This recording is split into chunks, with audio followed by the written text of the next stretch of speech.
ربنا آتنا في الدنيا حسنة وفي الآخرة حسنة وقنا عذاب النار۔ کہ محرم الحرام یہ حرمت والے مہینوں میں سے ایک مہینہ ہے جن کی عظمت کرنا، حرمت کا خیال رکھنا، حرمت کی پاسداری کرنا ہر مسلمان پہ ضروری ہے، اور اس مہینے کے اندر خصوصی طور پہ تمام مسلمانوں کو اللہ کی معصیت سے، اللہ کی نافرمانی سے، گناہوں کے کاموں سے بچنا کیا ضروری ہے۔ لیکن بڑے ہی افسوس کا مقام ہے کہ ہمارے پیارے نبی محمد عربی صلی اللہ علیہ وسلم نے ہمارے لیے جو دین چھوڑا تھا، جس دین کو ہمارے لیے مقرر کیا تھا، وہ دین مکمل تھا، کامل تھا، اور جس دین کو چھوڑ کے آپ دنیا سے رخصت ہوئے تھے وہ دن بالکل صاف ستھرا، پاک و صاف تھا، جس دین کی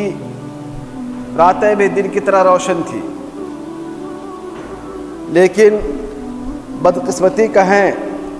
کہ جیسے جیسے یہ زمانہ آگے بڑھتا گیا اور خیر القرون سے دور ہوتا گیا، دشمنان اسلام نے اس دین کو بدنما کرنے کے لیے، اس دین کے صاف و شفاف چہرے کو داغدار کرنے کے لیے اور ان کی صاف ستھری شبیہ کو بگاڑنے کے لیے مذموم کوشش کرتے رہے اور اپنی کوشش میں کامیاب بھی ہوتے رہے۔ انہی مذموم کوششوں میں سے اعداء اسلام کے دین اسلام کو بگاڑنے کی جو ان کی کوشش تھی، جو سازش تھی، انہی میں سے یہ محرم الحرام کے مہینے کے اندر دین کے نام پہ انجام دیے جانے والے وہ کام ہیں جو آج مسلمان کرتے ہیں، کیونکہ یہ ایسے کام ہیں جن کا دین سے، شریعت سے، قرآن و حدیث سے، صحابہ کرام سے اور تابعین اعظام کے عمل سے کہیں بھی ثابت نہیں ہے۔ یہ محرم الحرام کا مہینہ یہ حرمت والا مہینہ ہے اور یہ قرآن حکیم سے ثابت ہے۔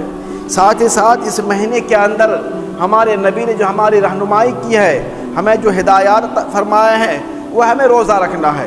اس مہینے کی 10 تاریخ کو ہمیں روزہ رکھنے کا حکم تھا، اور پھر اللہ کے نبی صلی اللہ علیہ وسلم نے اپنی زندگی کے آخری ایام میں یہ بھی ارشاد فرما دیا کہ اگر میں آئندہ سال زندہ رہا تو انشاءاللہ میں 9 اور 10 کو بھی روزہ رکھوں گا، 9 تاریخ کو بھی اور 10 تاریخ کو بھی روزہ رکھوں گا۔ تو اس مہینے کے اندر جو مسنون عمل ہے،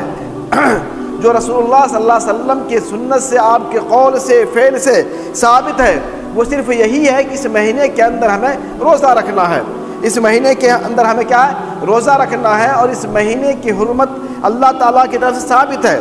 اور ان اعمال کے علاوہ اور کوئی ایسی چیز شریعت کے اندر اس مہینے کے تعلق سے موجود نہیں ہے۔ لیکن اگر آپ دیکھیں تو آپ کو تعجب ہوگا، آج کل ہم اس مہینے کو اس بات سے جانتے ہیں کہ اس مہینے کے اندر حضرت حسین رضی اللہ تعالیٰ عنہ کی شہادت ہوئی تھی۔ واقعہ کربلا کو اس مہینے کے ساتھ جوڑ دیا گیا ہے، اور اس مہینے کی جو پہچان ابھی ہے، اس مہینے کی جو ہمارے سامنے ان کی جو پہچان ہے وہ صرف واقعہ کربلا سے ہے۔ جیسے یہ مہینہ آتا ہے اور کربلا کے نام پہ، شہادت حسین کے نام پہ مسلمان طرح طرح کی بدعت و خرافات کرنا شروع کر دیتے ہیں، اور جیسے ہی یہ مہینہ شروع ہوتا ہے اور ممبروں سے، محراب سے، مائک سے اعلان کیا جاتا ہے کہ یہ سوگ والا مہینہ ہے، اس مہینے کے اندر سوگ منانا ہے، نوحہ ماتم کرنا ہے، اور کیا کرنا ہے؟ اپنے آپ کو مکمل طور پہ شہادت حسین کے نام کے لیے وقف کر دینا ہے، شہادت حسین کو یاد کرنا ہے، ان کو بیان کرنا ہے۔ یہ تمام چیزیں آج ہمارے سامنے موجود ہیں۔ میرے بھائی، شہادت حسین کا اس مہینے سے، فضیلت سے کوئی تعلق نہیں ہے۔ شہادت حسین کا جو واقعہ پیش آیا، یہ یقیناً اسلام کے اندر ایک بڑا ہی المناک اور بڑا حادثہ تھا، بڑا سانحہ تھا جو اسلام کے اندر یہ واقعہ پیش آیا، لیکن اس کے شہادت سے کئی سال پہلے رسول اللہ صلی اللہ علیہ وسلم نے اس مہینے کی فضیلت بیان کر دی تھی، اس مہینے کی فضیلت، اس کی اہمیت کو بیان کر دیا تھا۔ امام حضرت حسین رضی اللہ تعالیٰ عنہ کی شہادت ہوئی، وہ اللہ کے نبی صلی اللہ علیہ وسلم کے انتقال کے تقریباً 50 سال بعد یہ شہادت پیش آئی۔ جو واقعہ کربلا پیش آیا، یہ واقعہ اللہ کے نبی کے انتقال کے 50 سال بعد پیش آیا۔ اس سے پہلے جو زمانہ تھا کہیں پر بھی اس طریقے کوئی چیزیں رائج نہیں